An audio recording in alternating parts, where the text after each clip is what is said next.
Hello, everyone, and welcome back to This Week in Guns, brought to you by Patriot Patch Company, VZ Grips, and MAF Corporation. The show offers commentary on the latest firearms industry news, information, and buzz. I'm your host, Matthew Rosier, and I'm joined again by the Ratman Ivan. After a extended hiatus, we're very sorry for that. Things kind of set fire. It was ridiculous, and I hated it. And I was traveling. I just got back from Wyoming, where I gave a talk there on the National Firearms Act, and it was a good time. There was a lot of interesting stuff going on, and I'm sure some of it we'll be covering in the upcoming weeks. In addition, Ivan and I have a paper that's going to be published in one of their law journals about the kind of how ATF's interpretations in machine gun cases have been consistently inconsistent, and we explore chronologically the way they've kind of, you know, we kind of track a weird thread, and you know, not to give away too much, but I think the most interesting thread is the one that ATF caught itself in when it refused to understand the AR-15. Yes. And refusing to understand the AR-15 will be kind of a theme of the episode today. So yeah, that's Ivan, what have you been up to? You want to give an update to the audience? Yeah, sure. I guess I was also mired in this busyness stuff, but sort of around the same time that Matt took a trip to Wyoming, I also went up north, but to South Dakota to shoot at boards. I hadn't done a pleasant pheasant hunt before, and I had a fantastic time. I had a really good time. So that's what I'm doing here now. Only I did not use a Benelli police shotgun to hunt pheasants with this year, but maybe next year we'll have to see. I think I could pull it off. I think I can make it work. You don't need that much choke. I think you can do it with a cylinder bore. Yeah, no, after he was telling me how it was going, I begged pretty hard, and so I'm going to try to go next time too. Should be fun. But the first story we've got for you guys today is we're going to talk about the Vander Stock case and the oral arguments that happened in the Supreme Court. This, you know, you guys might have heard a few people talking about it, but this definitely highlights some of the big issues that we've been talking about for quite some time, in that the Second Amendment is kind of interesting, right? In other technical areas, like engineering companies, serious ones will embed their lawyers in to make sure that they fully understand the stuff that's being litigated. Because, you know, getting the details right is critical. That doesn't happen in the Second Amendment context. And because it's because of the way things are structured, right? And that's, you know, the topic of a whole hour-long video by itself. But we had a great, and don't get me wrong, the guy up there is a great lawyer, and he has performed phenomenally, right? He's done a lot of great things, but it was manifest that he had never seen it 80% lower before. Yes. So, and a lot of you guys might be thinking, oh, well, not a lot of you. Okay, a lot of people say that, oral argument doesn't matter that much. The court's already made up their mind. Well, it's not exactly true. Oral argument is where the justices test their rhetorical devices that they're wanting to put in the opinion.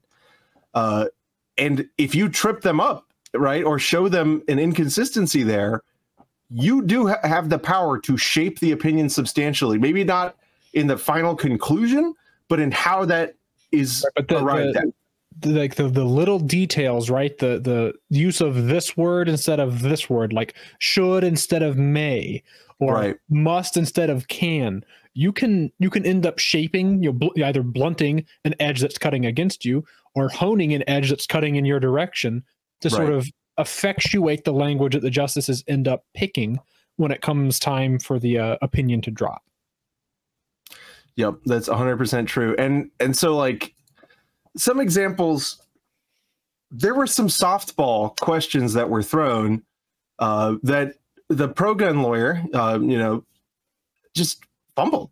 Like, You know, at one point it was asked, well, does anybody just buy these parts kits that, you know, without receivers, you know, for metal guns? Are you aware of that? You just no, right? Just like flat no. Meanwhile, there's a whole industry around that kind of supports that. Well, no, there are all kinds of scary uses for these parts that are a developed and long-standing industry. And even specifically asked, well, wasn't this happening post 68? And they said no. Like both the government's lawyer and the pro-gun lawyer were kind of asserting that, oh, well, this is all because of plastic. And that's just not true. Yeah. Gun parts kits, for one, you know, go all the way back to the founding with lockwork, right, being imported. But two, parts kits are a creature of 68, of the 68 GCA, really. And the fact that they're a creature of the 68 GCA shows that you have to have a complete receiver. And that's what most of the argument was really about here. It was needling over, of course, the subject of the lawsuit is the 80% rule, right? The framer receiver rule that was, of course, super problematic. And the Supreme Court was very, you know, appeared to be very cold on the pro-gun side, quite likely because it wasn't properly explained. And I mean, Ivan, you've got some, you know, insights and takeaways from it too. Right. The two things in oral arguments that particularly stuck out to me as I was listening along was at one point there was multiple car analogies, right? And I'm always wary about car analogies as they apply to guns, because typically the people who make car gun analogies don't understand either, and it becomes immediately evident, right? Where the gun that they're comparing a car to doesn't make any sense. The car they're comparing a gun to, just, you don't understand either. And I think there was a little bit of that shining through. And there was a particular instance where Justice Roberts was asking that, you know, whenever you say you've built a car or you have a car, right? Like if you're in the process of restoring a 59 Ford, you say, I have a 59 Ford, even if it doesn't have the engine in it. And this is just, it's utterly incongruent to what we're talking about here with framer receiver rule, because the analogy there would be if you're making a tube frame 59 Ford and you're welding up the frame from scratch, or there are kits, tube frame kits exist. Like if you're making a universal tube frame chassis, even, you don't say you have a 59 Ford. That'd be a bizarre thing to say. You'd say, I have a fucked over thing in my garage. Yeah. It's going to look like a 59 Ford one day. So there's just a fundamental misunderstanding there.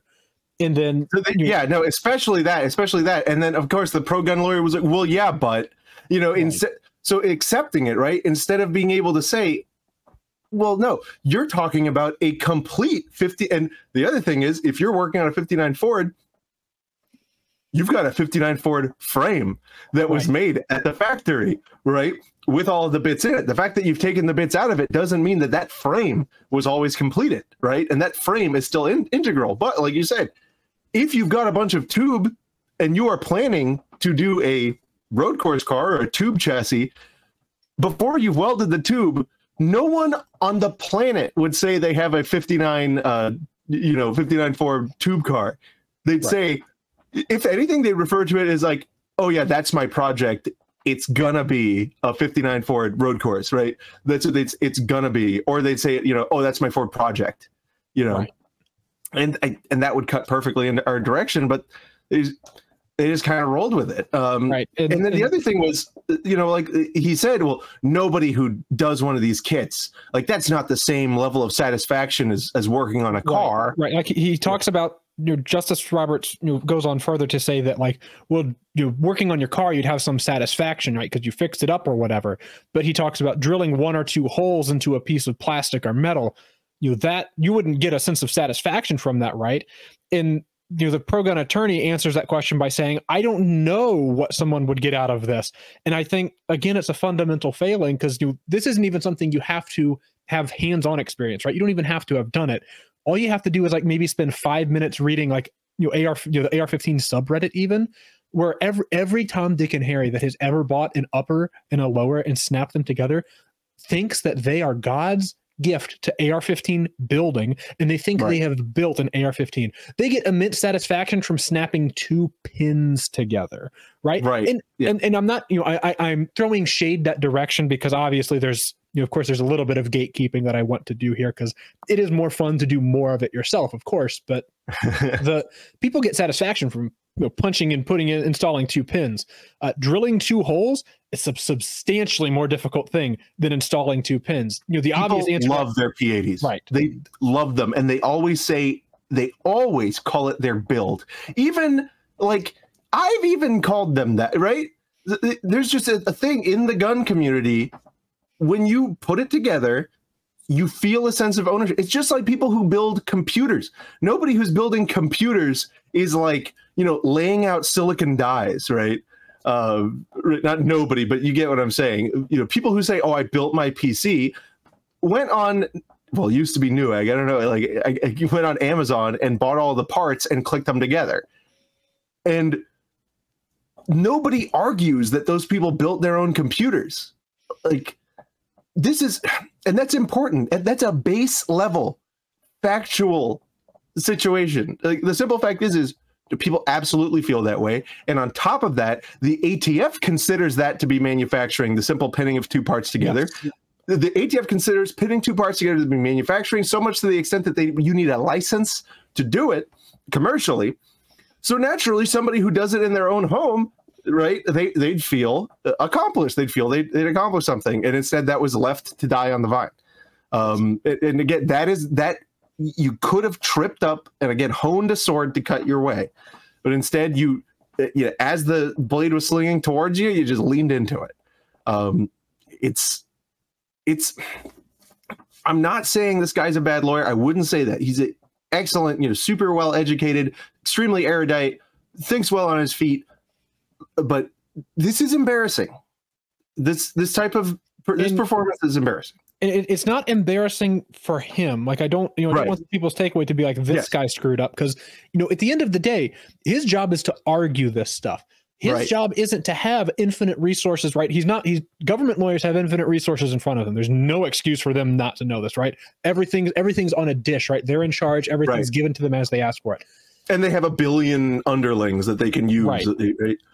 I think there is a fundamental failing from pro-gun advocacy groups, organizations, whatever you call it, when we have, and this isn't the only instance of this. We've been not blowing the whistle, but we've been pointing this out as it happens for what feels like years now, that these groups should dedicate a substantial amount of resources to making sure that the lawyers who represent them, whether they're paying these lawyers or not, these lawyers should understand the things they're litigating because it's not hard, right? And I know we volunteered to do this in the past, and I'll reiterate that offer now. If you're a pro-gun lawyer who really wants to know something about AR-15 history or 3D printing of firearms or any of that crap, email us. We'd be happy for someone to take even a slight interest in the things that we devote way too much of our time to knowing about. It's not like there's a lack of resource. It's a logistical failing. I think at the end of the day, it's not like the food isn't there. It's an incentive problem, right? So the incentives are perverse. It's because, and this is our core audience. You're probably tired of me talking about concentrated benefits and diffused costs, but it's a simple economic reality. When the benefits of your actions are very far away from the costs, right? The cost centers, you are going to have a bizarre relationship. So in the simple way to understand this is, who is the best person to spend $1 for your benefit? Who knows best to spend that $1, right? In order, who would know that best? Your mother, your second grade teacher, your congressman, a homeless man in another state, or you yourself, right? It's a pretty clear order, and it's an order of closeness. So the correct order would probably be you yourself, followed by your mother, followed by your second grade teacher, followed by the homeless person, and let's not even consider the lizard, right? So the problem in gun rights advocacy is we've had this, the NRA had that big issue where for decades they were interested mostly in having sex with a dog rather than than doing anything else. And they've turned that around a lot. I will say they've turned that around a lot in the past couple of years, but left a huge vacuum. And so as a result of this vacuum, like these bizarre concepts of dark money and these bizarre associations have caused people not to want, like people who have money, not to want to be associated with the outcomes when they're pro-gun.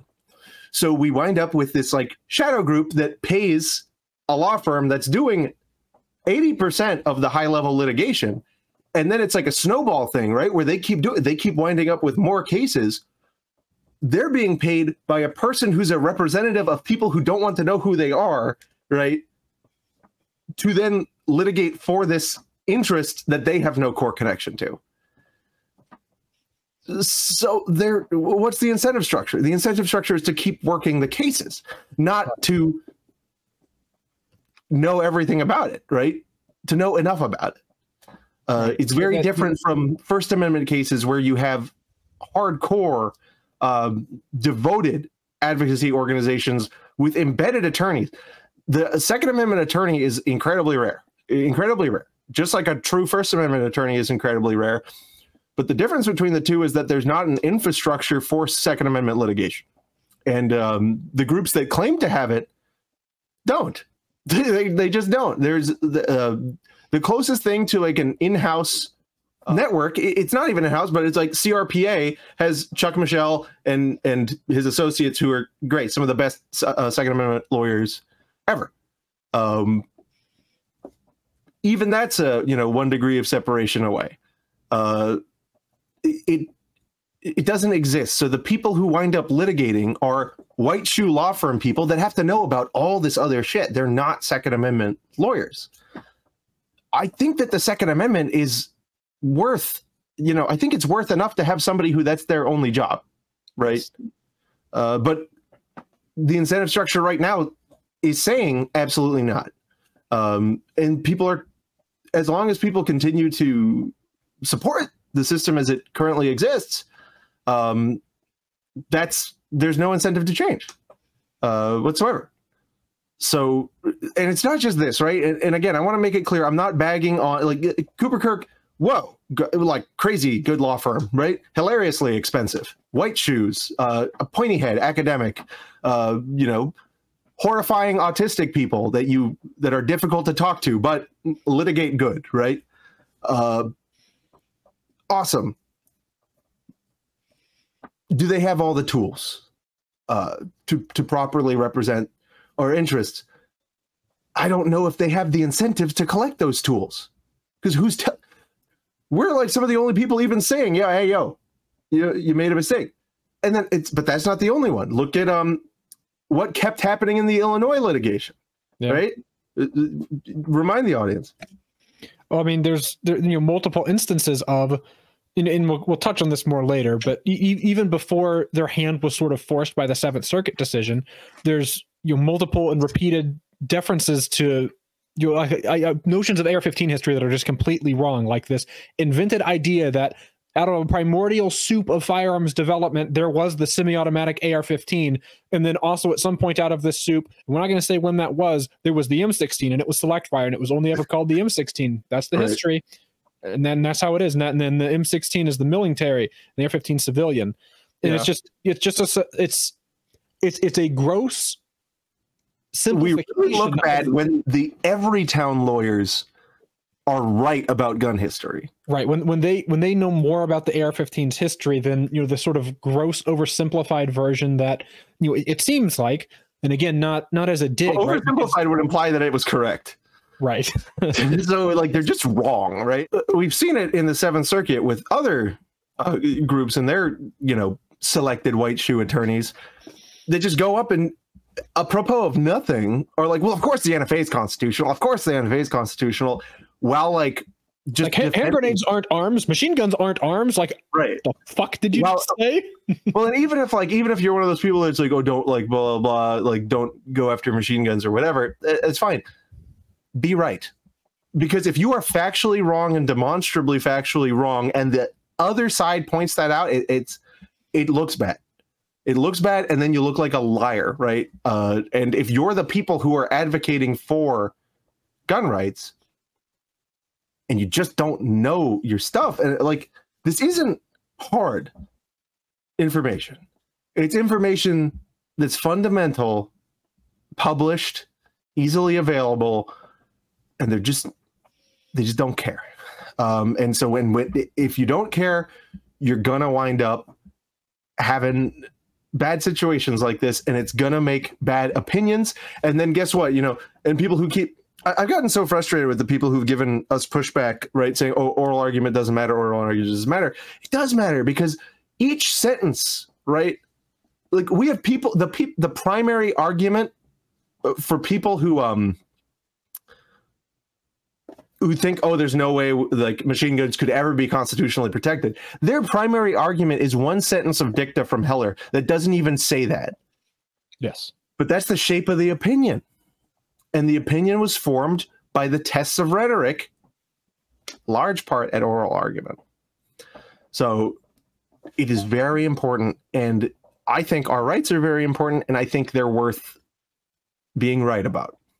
On that point, I don't think we could possibly agree more that there's certainly this need for it. I think you can identify a vacuum. If that comes in the form of lawyers who aren't necessarily Second Amendment experts currently, that want to at least laser focus on the things they need to know for this case and then forget it, just in one ear out the other once they're done with it, fine. I think that would work okay.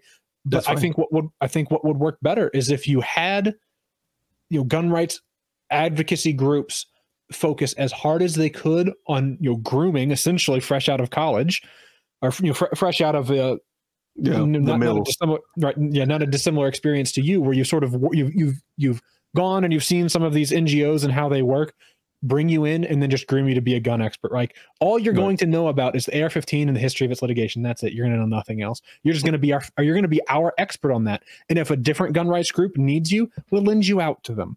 Right. And I don't think that mechanism works currently, and I think it's just a logistics failing. And there's certainly issues of incentives and these sorts of things, but there's enough money in pro-gun advocacy that it's not like it's a shortage of money. It's not like there's a shortage of that motivation. I think it's just a logistical issue. It's not a shortage of money. There's a shortage of accountability. Yes. Right. So the money is there in this big soup, and then we're like, wait a minute, and we look in the soup. Where'd the potatoes go? And where the lawyers? We got big wins. It's like, where are the big wins? In the soup. Look, yeah, big wins. That's every time I hear big wins, I have a minor twitch. It's horrible. I guess one other thing that I did want to get to on the Vanderstok, and I think I maybe should have mentioned this one first because it's potentially got larger ramifications. And it does delve a little bit off into the weeds, but another one of the questions that got brought up, and admittedly this was much better argued by the pro-gun side in the briefing, right, and the stuff that was written down on pages, much better argued there than it was in oral arguments. But during oral arguments, the court brought the question to the government to ask about, the government's theory here, right, is because you have a jig and a frame in the same place, and there's only one possible use of, there's only one possible reason to be putting them together, that we must consider this a firearm. The court was asking questions about, some AR-15 lowers are actually just 1/8 inch hole away from being a machine gun. So why does this not then extend to machine guns? And the government was sort of cagey in their answer, where they're like, oh no, we've never believed that. We'd never say that. Haha, that's totally not how that works. Despite the fact that jigs for converting these things are available and they're not regulated. You can just buy them. ATF is aware of the fact that this is a thing, and yet they're going to sort of treat AR-15s getting an extra hole drilled in them one way, while they want to treat an unfinished frame or receiver getting multiple holes drilled in it, plus pockets and cavities excavated, plus surplus material trimmed away, as though it's like already there, right? It's not one step away. It's already there, is what they're saying. Yeah. Meanwhile, an AR-15 lower that's one hole away, right? It's substantially closer, even just by number of holes. They're like, oh no, we'd never, ever say that that's something that it's not. And and certainly this comes down to, right, I mentioned getting off into the weeds. I think the one principal distinction that ATF made, like the little like finger ledge that they'll be able to cling to there, is the fact that the respective statutes for machine guns talks about something being readily restored, which sort of necessarily means that it already was.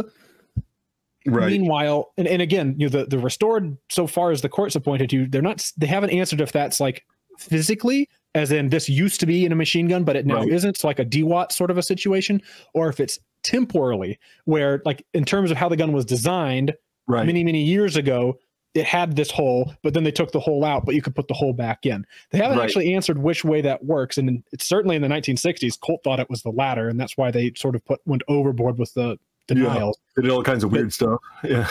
But then for frames or receivers, the language is converted. So yeah, and they were so close, right? Everyone was so close. They brought up the reason converted was in there. And the reason it was in there because these starter guns were being shipped here mostly from Italy.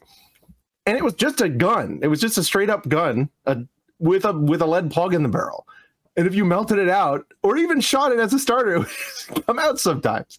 And so that was why that was in there. But now like they were so close. They were so close. And again, that the pro-gun lawyer refused to take a position that it's not a receiver till it's done. He refused to take that position. He insisted on dancing between, readily and something in between readily and ATF's critical stage of manufacture. The simple fact is, in the machine gun context, we have those readily restored. In the other context, we have, converted. But in the framer receiver context, those words aren't there. Yes. So the real difference,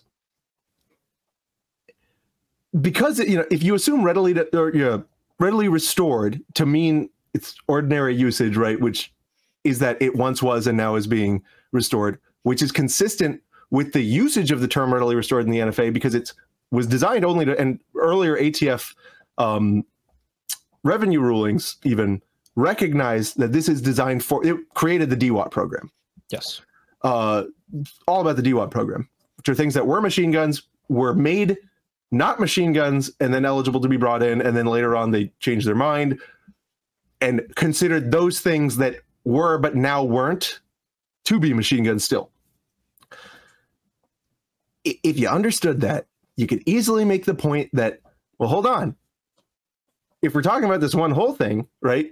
So ATF just, the government just said, oh, there's no way we would argue, haha, right? This thing that we already think about the AR-15 where, oh, it's just one hole away. And so, there's no way we'd call the AR-15 a machine gun because it's just one hole away.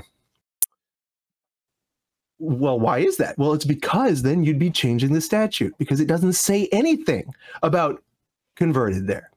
Just like framer receiver doesn't say anything about converted or readily or anything at all. So necessarily it must mean just like that AR-15 without that hole is not a machine gun. This one, without the pockets or the holes, is not a firearm at all. That's so logically consistent. That's so logically consistent. And I do believe, and I think it was the fact that the court was very hostile to the idea that one hole drilled away would be all it takes, right? But I think that's the way the statute is written. Yes. And they just decided Cargill, and they hated it, and they were like, Congress, please do something. Well, it's like, well, this should be the same thing. And of course, that was an argument that was made on the briefing. It seemed that he shied away from this completely. Why not say, well, the government just says you need to drill the hole to make it a machine gun because that's how the statute's written. So how come 2 holes in excavation or 2 holes in removing the plastic is all of a sudden not enough to change the categorization of something under the law? I very much work, and let me just say this: we don't know how the opinion is going to shape out. Yes, and just to interject real quick, much like in Cargill, the briefs in Cargill were clear and coherent on this is what the statute demands demands you do here. Much like the briefs in this case, I think they're pretty solid. I went back and read through them. They're I mean, like if I want to nitpick, I can find maybe one or two things, but honestly, it's very solid and gets these points right. But again, much like in Cargill, listening to oral arguments, I didn't know how that was going to go. I wasn't overly enthused with some of the questions asked. But it's again a similar situation here in Vanderstok, and so I think what you were sort of getting to there is we don't know exactly how this is going to go. Sometimes oral arguments are a little bit hostile, and you end up coming out substantially ahead, right? Because again, frankly, I'll say it again, Cargill was a lot bigger than a little win. And listening to oral arguments, if all you had to go off of was oral arguments, a little win was maybe all we could have hoped for. That said, I think this is oral arguments in this case sounded maybe more like a moderate loss. But if that moderate loss ends up being, something in the shape of, maybe they only regulate it when it's literally all in one box or whatever, and we're like, yeah, okay, whatever, that's fine. But again, that would require the Supreme Court to do some serious statute bending. I know this is something Matt and I had discussed for quite a while, actually, before the show, but that the Supreme Court would have to do some pretty substantial statute, essentially ignore what the statute says in its entirety. Because there's currently no consideration in the statute. And what this rule is trying to create is a statute that essentially says, well, if you've got maybe more than one part in the same place, or the more the parts are sort of ubiquitous and they're everywhere, well, then isn't that what this becomes? But the statute doesn't give them that wiggle room. That's why this rule comes into play. And I think that the Supreme Court, hopefully, knock on wood, will do what they had done in Cargill will happen here, where maybe the oral arguments will shape things so that maybe some things that could be better aren't. Like a lot of the things that sounded bad in Cargill's oral argument, became that language in the decision that was, well, of course the NFA is constitutional. We're not saying you can't regulate machine guns. We're just saying that this isn't one. And maybe we'll get more of that. Well, they didn't even say that, though, is the thing. But anyway, that's. I think we've struck the point. I don't know how it's going to go. My gut is that it's going to be a win. I worry that it might be a very stupid looking one. Yes. So we'll see about that. I'm also very concerned because there's a lot of cases that are riding on Vanderstok. Yes. The Damiak case was held in abeyance, right? We were previously scheduled for oral argument, and then the court held it in abeyance pending the outcome of Vanderstok. So clearly the Fourth Circuit thinks this is applicable to a ordinary metal parts kit case. Okay. That the same abeyance hasn't happened in Hoover's case, but I think they're looking at it, right? Because they've been made aware of it and everybody's watching in this context. So it's a lot's riding on this. And I'm not going to say I'm not nervous. I am very nervous about this case. So I'm hoping for the best, and I appreciate all of the hard work that everyone put into this. I'm just still going to point out the things that I see as I see them. And I feel like that's what you guys are, support us for to do. And so if I'm right on that, continue to support us. Give us $1 additional. Give us $1 additional, please. Thank you. And if we're wrong on that, go into the Cope section and boost the algorithm. Yeah, if we're wrong on that. Right. But speaking about being right, you know what's all right?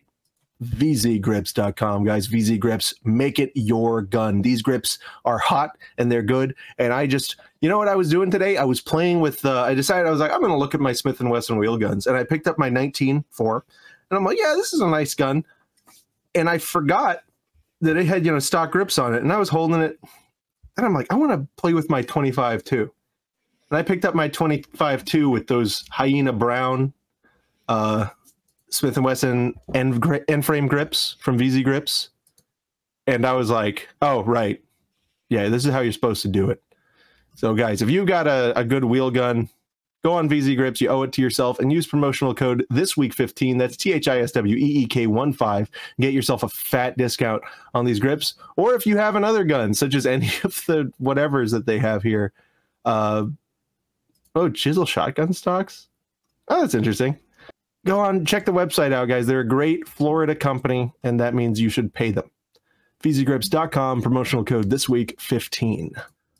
All right, next up, guys, in Massachusetts news and gun law, the governor has signed emergency preamble that puts the new gun law into effect immediately. And of course, this bans roast guns. Yes, this gun safety law bans ghost guns, strengthens the extreme risk protection order statute to keep guns out of the hands of people who are a danger to themselves or others, and invests in violence prevention programs. It is important that these measures go into effect without delay. And she said she did this because she was worried that it could be suspended by a referendum petition. And so that's the normal thing to do when you are a politic person and you are concerned that there may be enough opposition to your bill to suspend it, is that you use fancy lizard games to speed run its application. I'm worried that the peasants may be unhappy with what I'm doing, so I must do it faster. So it's to remove their opportunity to object. And I think one other thing that this law did is it expands the list of, because they've got a list of banned firearms or whatever. I think this also adds, some models or whatever, some updates and tweaks to that. But yeah, it's politicians doing politician games, right? Where they got this bill passed. We're worried about people being able to stop it because their state has a mechanism to be able to have enough people sign a petition that essentially says we got to pause this law before it goes into effect. And the good old governor rammed it through to make sure that wouldn't get stopped, because it's very important. This is an emergency. So these changes include what shotguns and rifles can be sold, adding new education requirements to get a gun license, and laying out new requirements to add serial numbers to firearms. And it's funny because, when it became clear that the bill was going to become law, the people made it very clear that they supported it. Where, in the area, the gun sales were 4 times that they were in previous years. 11,927 guns sold in that short time period compared to 3,000 in 2023 and 3,000 in 2022. So clearly the people think this is a great idea. Yeah. Yep. It's all so silly. You guys don't live up there anymore. I know people are like, oh no, you got to stay in your state and fight. And that's fine when it's a good state. This is Massachusetts. Not a good state. We should get a bunch of these states, right, and have them grouped together and call them a union of states. And that whenever we have them together, we should have them make like an Uber government, because these states would be like federalized at this point. We should call it the federal government, and the federal government should do this thing where they pass a constitution that's got a list of the rights that the individual states aren't allowed to jack around with each other about. Yeah. It'd be really cool. Maybe the second one of these could be you could have guns. Yeah. And then what we do is we do it anyway. Yeah, and then it turns out we just let the states do it anyway, whatever. Yeah. We're the federal government. We just exist to stop this from happening. And anyway, we're going to let this happen. And we're going to encourage it and give money to them if they do. We're actually going to fund this if they do. Yeah, the Bipartisan Safer Communities Act. God, I hate this stupid world. I'm going to say something. I do not want to be a federal republic anymore. I realized this while I was, I traveled cross country, and I stopped in a couple states, and I'm not going to say which ones they were, but there were states I stopped in, and I was like, I don't have anything in common with these people. I don't. And I realized, I'm like, when you drive across Europe, in 1/10 of the amount of time I just drove, you've passed into a completely different federal government. Why are we together? Right? I don't know. I don't want to be. I don't think we should all be on the same team if we're not getting along. Well, at least if the federal government has to play referee, I think, for it to work properly. And I don't think it's controversial to say that the federal government hasn't been working properly for a while. Yeah, but why don't we just not be the same country as Massachusetts anymore? I don't know. That's difficult at that point. And then New Jersey and a couple other ones, right? A lot of feelings get hurt at that point. Do you think? I think it would be fine. I think I've seen the ending to this anime, actually.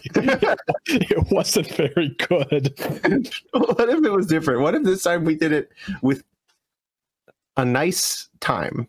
I think actually, if I think about this, the last time that we had this season on the anime, the finale was that it's the reason it was the seeds were planted for the federal government becoming inoperable in the first place.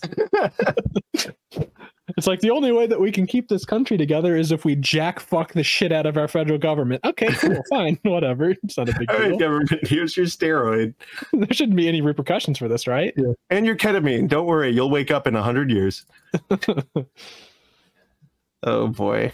And then it woke up and it was hungry. I don't know. But how do you feel about just the concept of how big this fucking country is? I think it, I mean, sort of just like I'd said, I think it can be made to work very easily the way that the founders sort of theorized it and intended it, right? Because if you think about it, the size of the country then, both in terms of population and in land mass, the United States overnight becomes one of the biggest countries there is. It's huge, right? Even with the 13 original colonies, massive country. Yeah. And they certainly knew that, right? There's obviously room to expand there, and I'm sure that was part of their plan from the get-go. And I think they did the federal government out in an astoundingly smart way, right? Obviously there was defects as far as like treating women and people of color as subhumans or whatever. That wasn't fantastic. I think probably could have been improved there by seeing humans. Well, they wanted to, but it was some of the anyway. Some states weren't so New Jersey happy about that. Yeah. But the I think they had the gist of the federal government figured out, where it's just there to be a referee between the states. Yeah, but like the thing is that the federal so the interesting question is that like as the founders drafted the Constitution, those rights were only enforceable against the federal government. And so as much as I do sort of want to poke fun at how the Civil War really, really broke the federal government fundamentally, I think the 14th Amendment was fantastic, and I think it was probably the biggest oversight of the founders to not have, maybe not the exact way the 14th Amendment does it, but some sort of mechanism to enforce the federal government against the states so that they're bound to what everybody, at least 2/3 of the state at some given point in time agrees is a good idea. So it's an often quoted, it's a very often quoted libertarian conception that the 14th Amendment perfected the Constitution. And, I think that's true because the Bill of Rights are very important. Yes. But at the same time, it's often recognized that the 14th Amendment destroyed the Union because there are these cultures in the North that don't want to have rights and don't want to protect human rights. And so it's become very clear, especially on the area of the First Amendment, that like there is a just fantastic ideological divide about how we treat this right. And it's a massive powder keg issue for people. So like, while the 14th Amendment was necessary, I think it highlights the fact that you can't put 400 million people together and agree, even on issues of basic human rights, which is fucked up. But I mean, look at the rest of the world. We're this bizarre holdout and we're not even that good at it. In terms of overall human freedom, we're like 27th as a nation because we're so okay with micromanaging every other way of our lives, right? In terms of like what you do with your body or bedroom things.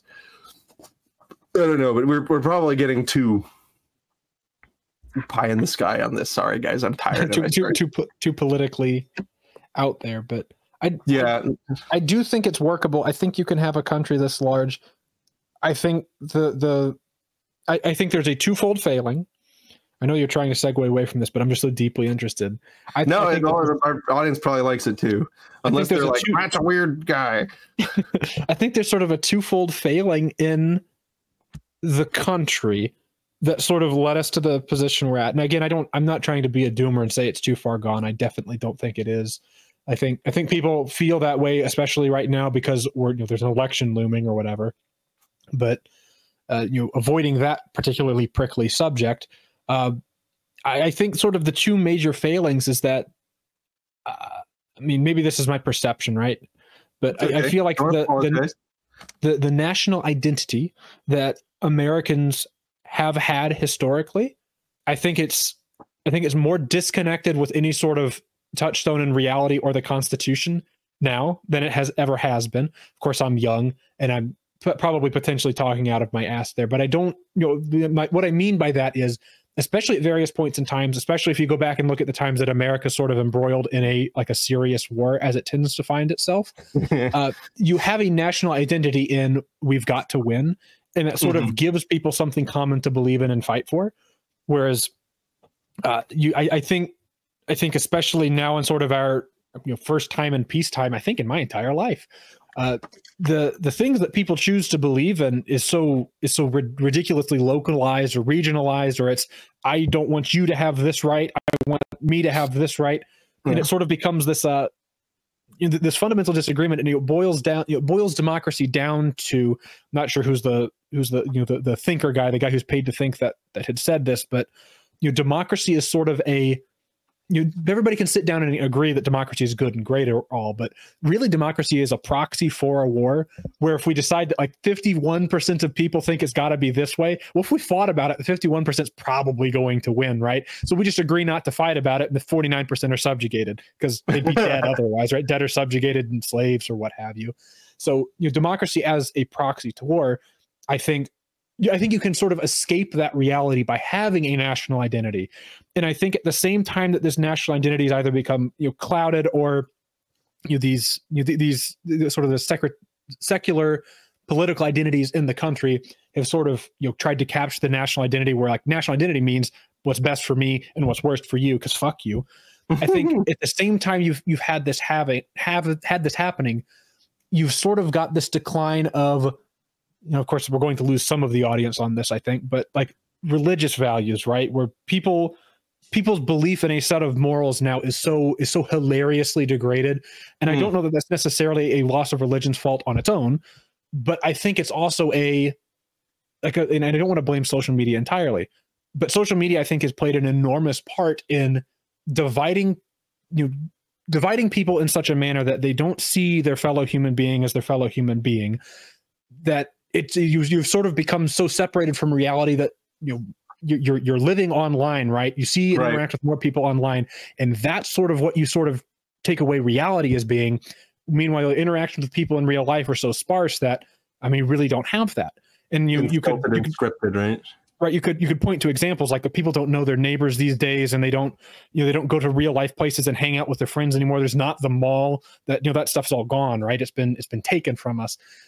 But I think it's easy to summarize by saying like a loss of the community, maybe at least the community that religion brought you. But I think also the morals and values that those institutions traditionally instilled in people, that these days, where do you get those? Where do you get those morals now? Maybe your parents, if you're lucky, you got good parents. I think I'm fortunate. I didn't really go to church growing up, but I had good parents that instilled these ideas in me anyway. What if you don't have that? What if you learn that from the internet? You're fucked. You have kids younger and younger, getting into the things that the internet has that are I think negative influences on children. If it's smut, if it's gross violence, shot content, these sorts of things, I think people are more exposed to it these days. And I think if you don't have that support system and that system of morals, I think it really stands to mess you up. Where these days, you go on Reddit, you go on Twitter, Facebook, Instagram, TikTok, anywhere, right? It takes you 2 clicks to see guys in Ukraine getting blown up by drones and people laughing about it. And I think, man, I understand, right? Russians are invading, Ukrainians they're defending, and they're doing an admirable job of it. The fact that we'll see a video of like an 18-year-old dude who doesn't believe in any of this nationalist bullshit, right? He's fucking conscripted, right? And he's going to be killed by a drone, and people will sit there and laugh about it. And I think that's, I don't think that's like a thing unique to America, but I think the loss of the values and the morals and the belief systems that maybe we're supposed to have, the belief systems that I think we'd be better off with. I think we've sort of lost touch in some of those things, and it makes us horrible people as a result, where we can see things like that happening, and it's like, haha, I haven't got blown up. That's so funny. And meanwhile, in reality, we should probably be thinking like, oh God, that's horrible. We should probably be like, wow, I hate the government. Why are they doing this? Because the government made them. Yeah. Right. It's, you know, I'll just say it, because you were poking at it, you know, and we might not be, you know, exactly the same place on this, but I think I can call out exactly what it is. It is an assault on, and people are going to hate this based on their own belief, but just hear me out, okay? It is an assault on the institution of Christianity. Not not any particular church, right? Like there's all these sectarian bullshit that I think is really caused, it helped to fuel the fire, because all this infighting between Christian groups does not help draw people in. But what was the church foundational in this country? It served all of the social functions that we now turn to the government to. The church would provide free education, would provide shelter to people in need, right? Would provide food, right? All of these social programs were voluntarily provided by a community organization driven by faith in the interest of doing the right thing. And why? Why did it work? Because unlike today, where you know, if you need social assistance, you fill out a form, you send in a thing, and they send you a check. You had to go to another human being and say, help me. And that inspired and took humility. And then that person, you know, if they were good, would say, I will help you because this is the right thing to do, because these are our teachings, and this is a cool guy, Jesus. Check him out. He saved me. He can do it for you. It's free, by the way, and here's some beans, right? And that is contagious, and it is infectious, and it is the foundation of why we were regarded so dearly throughout the whole rest of the world when we became a superpower. It was because Americans had this deep Christian interest in just helping people and being inquisitive. Like I've talked about this before. The Europeans were freaked out when the doughboys went over, and Americans were just polite and asking to help everywhere they went. Like there's all kinds of accounts on that. It's because they had a community center. You knew everyone around, because communities were built around the churches. And that's where you went when you're like, I need someone to help with X or Y. There'd be somebody in your church who would do that, you know? And of course, technology is great. Like, you know, there were high information transfer costs back then. Now, the information transfer costs are incredibly low, but incredibly distorted. But you don't have, what is your reasoning not to charge too much for a repair job, right? And you're never going to see that person again, right? If this didn't come through your community group, your church, what's the reason? There's none. The costs, because we've made information costs so low, the transaction costs have also gone down. And when the transaction costs are those low, we view people as expendable. And so everything comes to number one, right? And it comes down to the point where it's like, oh, you don't agree with my political perceptions? I'm going to try to make it when my team's in to where you get locked in the cage, right? And because your team might be on top, you don't know what the cage is like. You don't care because you're winning. It's horrible. And I think it's that human beings are not supposed to have like a global view.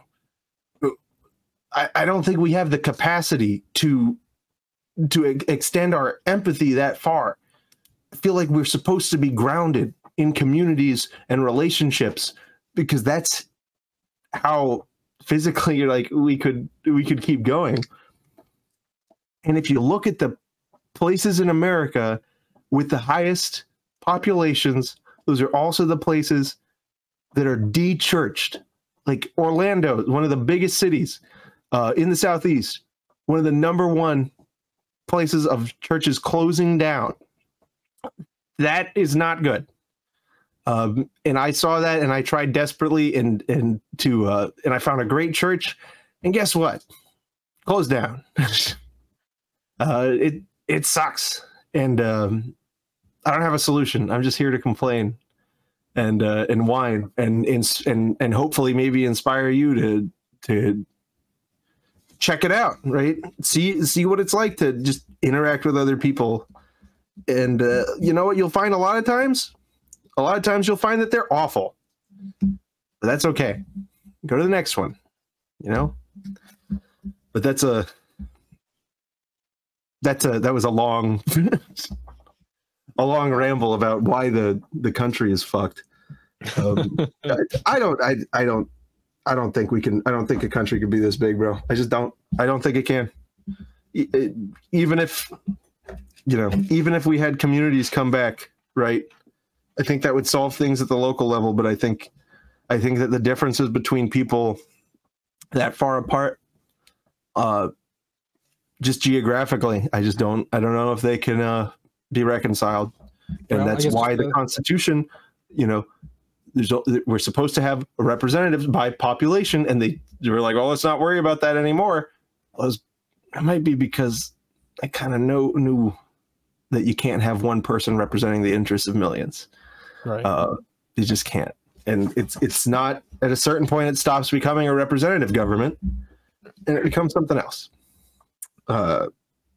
Something that looks a lot like the thing we were specifically designing it not to be, which is, a higher echelon of people that have their own like weird, completely incompatible set of benefits and interests and costs, and then everybody else.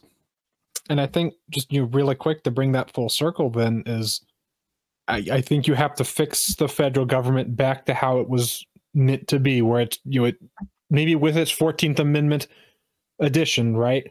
It's there to play referee, and it's there to stop the states from fighting each other.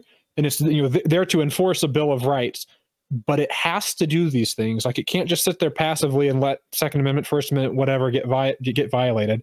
Right.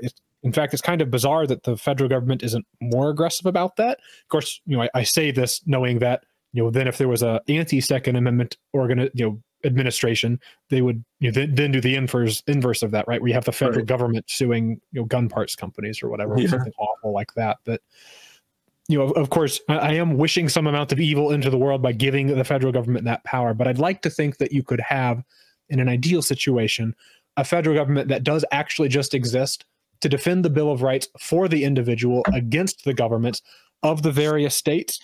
And the things that the federal government hasn't been given the power to referee on, the states are just free to do. And so you do have your sort of islands, right? Your islands of different laws that exist out there, and it's like laboratories where you've got your laboratories of democracy was the idea, right? So your states can sort of do the things that best represent them, down to the local level, and the federal government's just there to smack them when they start getting it wrong. But yeah, that's pretty ideal. That would be ideal. I don't know how we get back to that. I mean, I think we'd have to so this Roger Pilon was who I spent the early part of my career working under. It said is how to fix the Constitution would be to amend it, and by inserting at the end of each of the Bill of Rights, and we mean it. And this would solve everything, which is of course funny, right? Because they did foresee a lot of these problems and it didn't matter. Well, actually, no. To nail on that one more time, because we've been nailing on it hard enough. I do think that probably the best way to do it would be to have a constitution that much more transparently and granularly lays out the federal government's powers as a scorekeeper or goalie, right? And then much more transparently lays out that the state simply cannot regulate certain things in any way, and then transparently lays out the consequences if it does. Yes. So that's a way to do it. And we'll do that once we get the next constitutional convention approved. Because I think then you really fix like sort of the biggest problems, and maybe even if you modify it so that we've got our Bill of Rights, and that's going to be a package deal. Everything past that point can't be a package deal. It has to be onesie twosie, and maybe we bump it to 80% of the state. So it's really got to be something that the culture of the country agrees, right? So changing anything in the Bill of Rights, additions or subtractions or modifications, everybody's got to agree more or less that this is something that the country itself wants. That if just the Bill of Rights I would propose is states have no regulation of firearms whatsoever.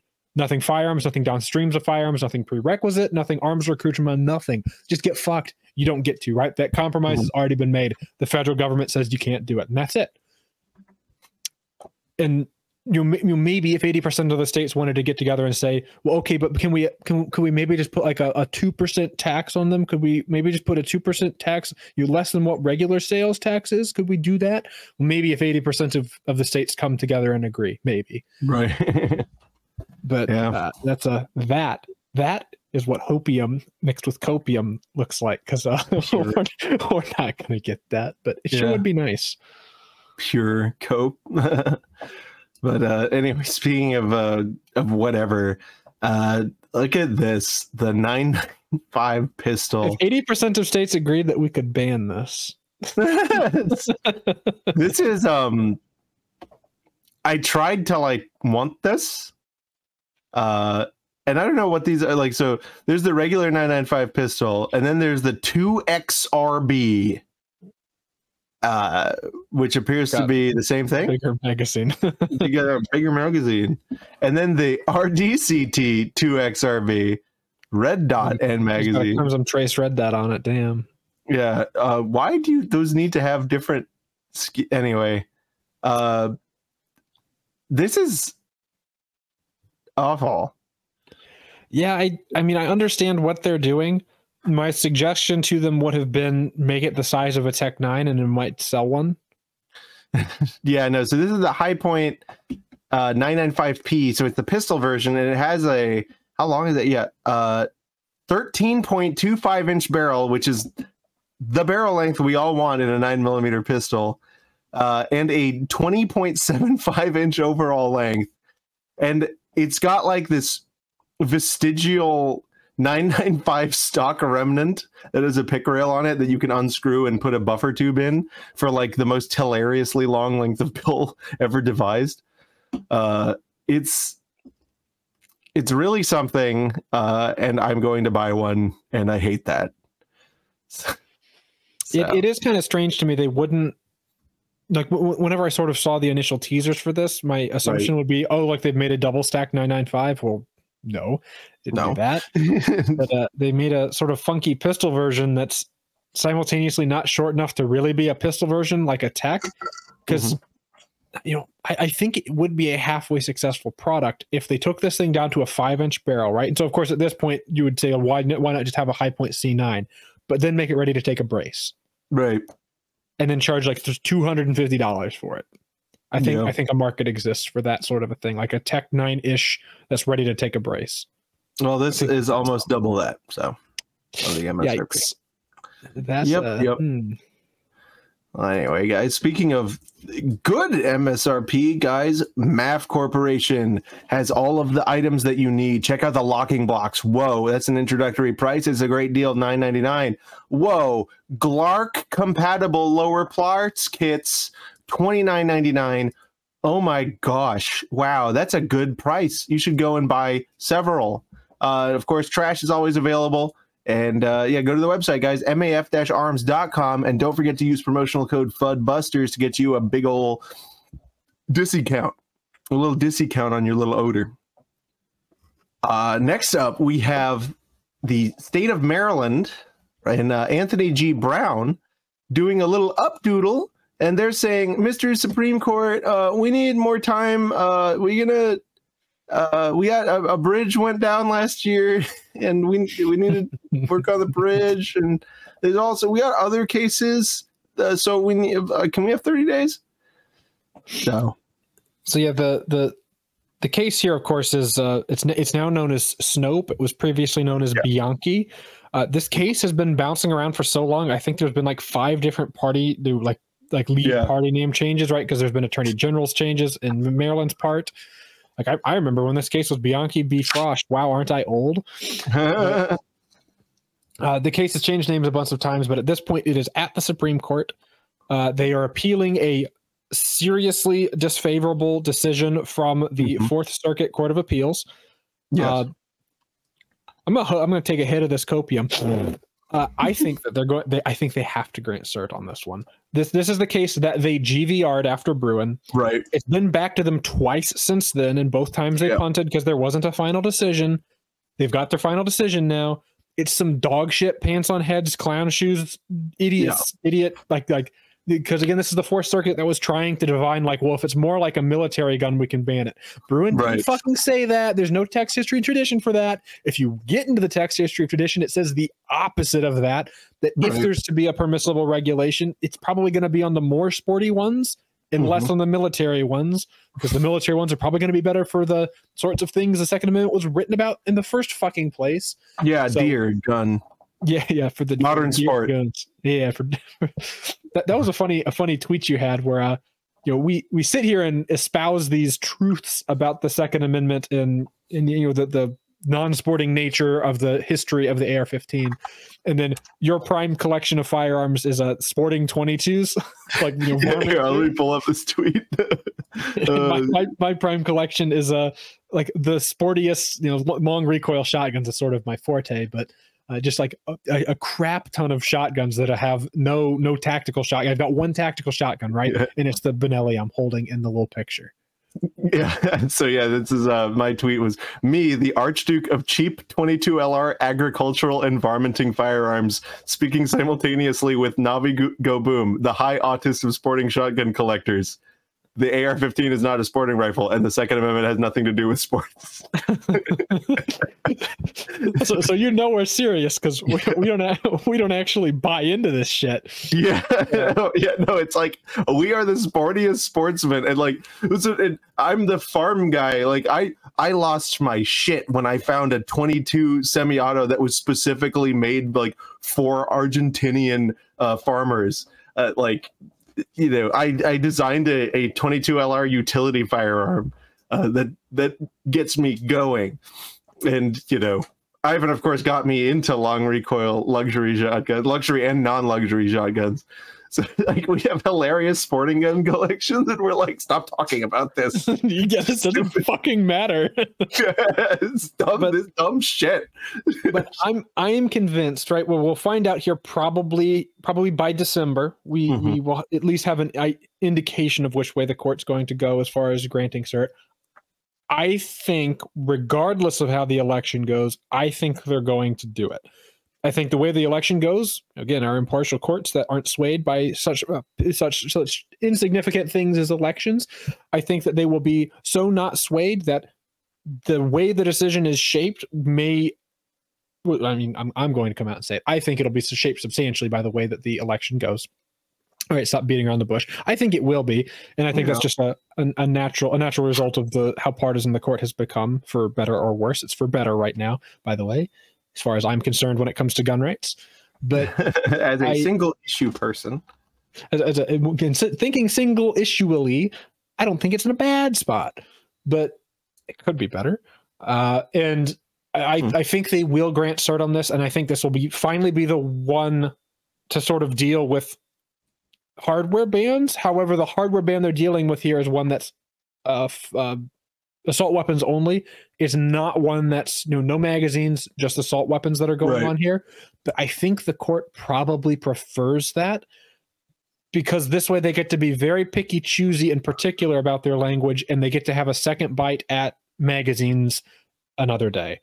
And yeah, the magazine question is interesting, because I wonder which is more narrow. What is more narrow, going just magazines or just? I think the assault weapons is like cutting at the trunk, right? Right. I think magazines are substantially more narrow. However, I can't imagine I mean, right at the very least, Clarence Thomas will be with me on this one. Mm. I can't imagine this court wants to suffer these insane concoctions of like these tests, right? Because the scrutiny, the tiered scrutiny test was bad. I think it's more like a military firearm. Like at least tiered scrutiny, right? It exists in other rights, right? There's other jurisprudence for tiered scrutiny existing when litigating other rights. That does exist. It does happen. They imported it to the Second Amendment after Heller. This more like a military firearm thing is a whole cloth. That's just out of nowhere. It's bizarro fantasy land nonsense that anti-gun judges tell to themselves so they can sleep at night because they're terrified. They're petrified even at the notion of applying Bruin faithfully. And I think because that would mean they lose. but court, if we have to follow your precedents, we lose. It's devastating my case. It's devastating. Yeah. So I think to try and psychoanalyze the court, because I'm really good at it. That's what they pay me for. I can't imagine they want to suffer these sorts of things. And in fact, I think in the Illinois assault weapons ban, the multiple times it's been up there, they punted that case for a long time before GVRing it, not GVRing it, but denying it. Right. And the first time they denied it, there was 3 justices that were like, we'd like to fucking take this now, which probably a positive sign. The second time there wasn't justices that said they wanted to take it, but it was like, we're keeping our eye on this. And I think the third time is the one time that they held on to it for just ages. It was months that they sat there and conferred about that over and over and over again. I think it's coming. I don't think that this would be a bad vessel for it either, because all of everyone's least favorite, the least favorite arguments that I've seen from the anti-gunners, right? My least favorite arguments personally of the anti-gunners are present here in the Maryland case. So it's like this more like a military firearm, these sorts of distractions, they sort of prop up this idea that they don't need an analog because these aren't arms in the first place, so we don't even have to get to the analog stage. While at the same time, you're dealing with this question of the pro-gun, the anti-gunners will demand that the pro-gun side have perfect analogs, where it's like, we'll point to repeating firearms being an invention, a development that came out of this sort of thing fairly recently. Meanwhile, the anti-gunners will be insistent that, oh no, well, because detachable magazines didn't exist at the time of the founding, you have to prove that they existed, that the founders were aware of them, that they had to exist way before the founding in order for the Second Amendment to protect them. And they're trying to revive the same thing that was called borderline frivolous in Heller. They're trying to find a new way to revive that by saying, well, they have to show historical analogs that these things weren't regulated. Well, they didn't fucking exist. And the nearest analogs to them weren't fucking regulated. Right. Like every step along the way, they weren't regulated. Maybe the first time you get to it's machine guns, decades after their inception. And decades after you're allowed to look for analogs anyway, because it's the fucking 30s. Yeah, oh my god, bro. When I was at that thing, so I haven't been to a law school in so long that I forgot about some of the things that law students say, and like I heard it again. I hadn't heard the words for so long, and I had started to regrow my self-confidence and like my ability to like go outside and touch grass. And then I heard the words, Girandoni air rifle. And it's just like, I just started going, and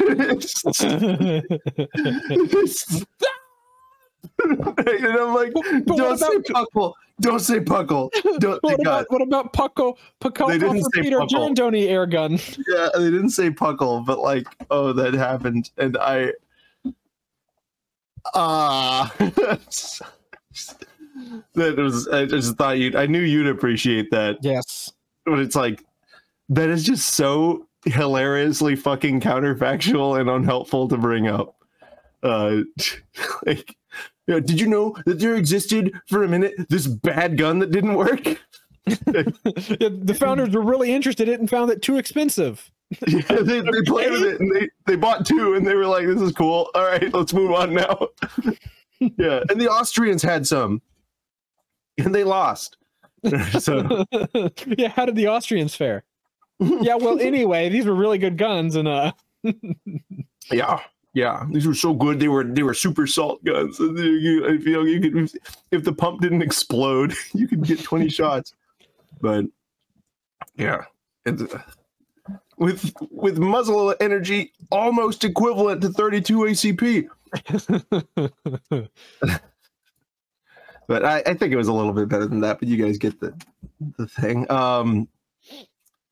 Yeah. Well, anyway, this is something you were threatening to bring back up. Here it is, Mr. Man. Why don't you tell us about it? It says it's Illinois. Plaintiffs file final arguments in challenge to Illinois gun ban. What's going on?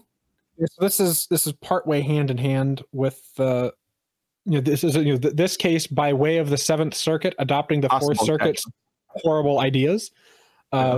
This case is sort of locked into that same posture where this case being the Illinois assault weapon ban case. Yes, I do want to get in front of it and say that throughout this, this case had its oral arguments. I don't know if we've talked about them on the show yet, but the oral arguments were perhaps the most painful thing to read transcripts of. It was bad. It was really not good. And it was because the plaintiffs, the pro-gun side's hand in this case was forced by the Seventh Circuit's framing of how they should interpret Bruin, because their interpretation of Bruin is, well, is it more like a military gun or not? And Bruin didn't say these things, but the Seventh Circuit thinks it does because the Fourth Circuit thought it does. So the plaintiffs then doing fact finding, which was what the oral argument, the hearing, the bench hearing and bench trial was about. They have to elicit facts to see whether or not semi-automatic AR-15s are more like military rifles or not. And so there's a lot of fucking dumb bullshit that got said. There's a lot of dumb things that got said. Untruths and half-truths and misleading things, counterfactuals on both sides. It was tough. It was really tough. Right. It was ex-Marines swearing up and down that if you had an AR-15 that didn't have select fire in the military, you'd be dead instantly because you have to have it or else you die instantly. Meanwhile, people saying, a guy that literally never saw like actual combat, like he never actually had to shoot someone with his gun, swearing up and down, if you put your gun on full auto, you die instantly. You only use it on semi-auto, you'd run out of ammo and the gun would jam. Yep. So it's the most dog shit information about AR-15s imaginable. Like literally, we went to ARFCOM and we diluted ARFCOM 1 and ARFCOM 2 into liquid form and then made them fight. And so it was a lot of bad information on both sides. But of course, it has to be bad information because they have to use counterfactuals because they're arguing using a counterfactual framing in light of Bruin. And so I think at the end of the day, it was very obvious the judge was much more convinced by the pro-guns counterfactuals than the anti-guns counterfactuals. I like these lies. These lies suit me much better. And certainly being a bench trial, the judge was allowed to elicit facts. And I think the judge was eliciting a couple of hard questions of the pro-gun side that they answered the way they're supposed to, given the framing. Whether or not it was technically accurate, it's a separate question.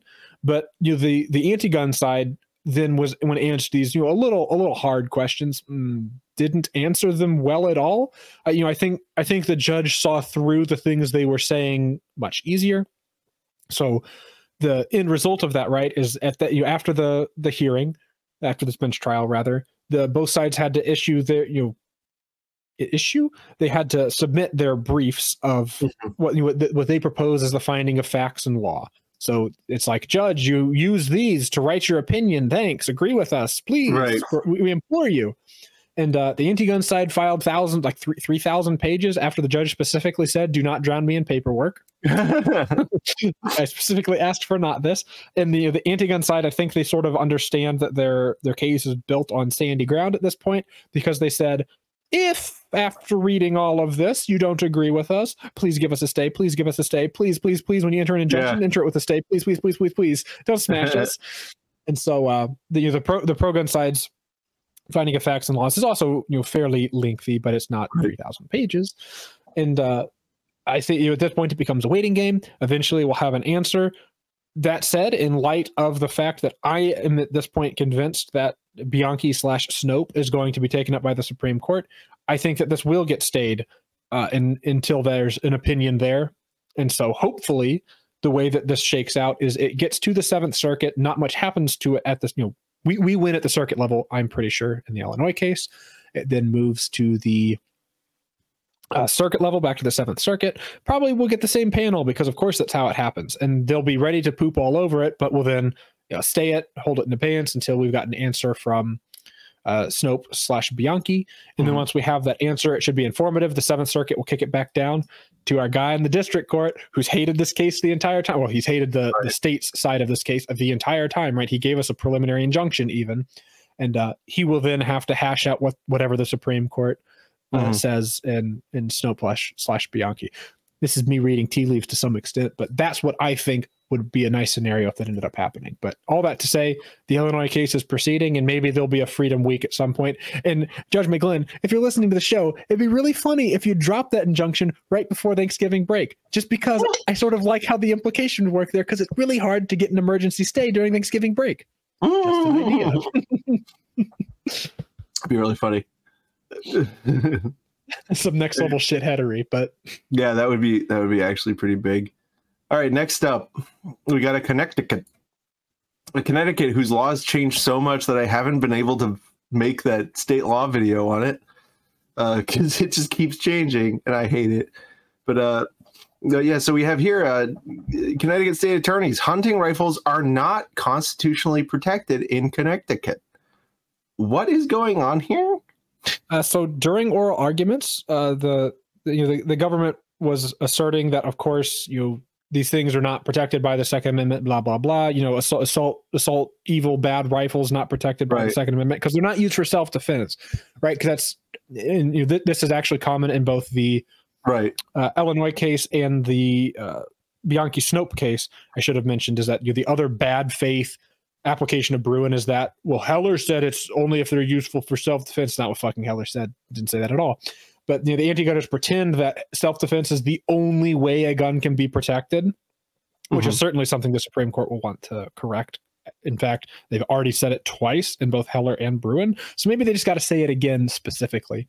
But they were litigating that again here. We're saying that, well, these are weapons for battlefields and they're not commonly used for self-defense. Right. And so the pro-gun lawyer, and I don't know if it was Thomas. Oh my God.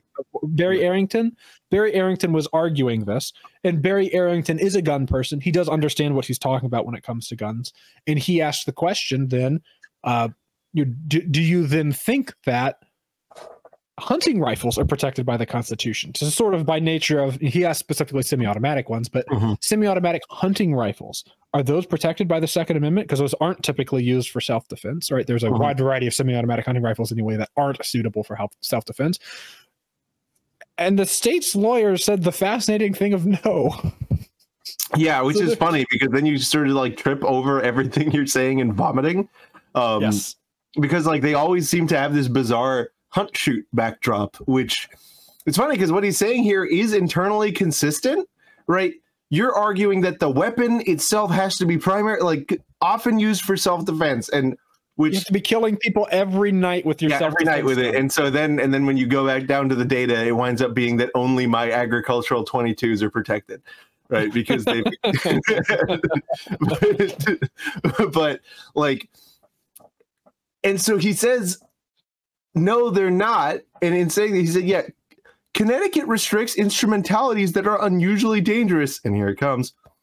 That are like M16 rifles that have combat functional features that allow users to hose down a battlefield or tragically a school and cause a disproportionate number of casualties.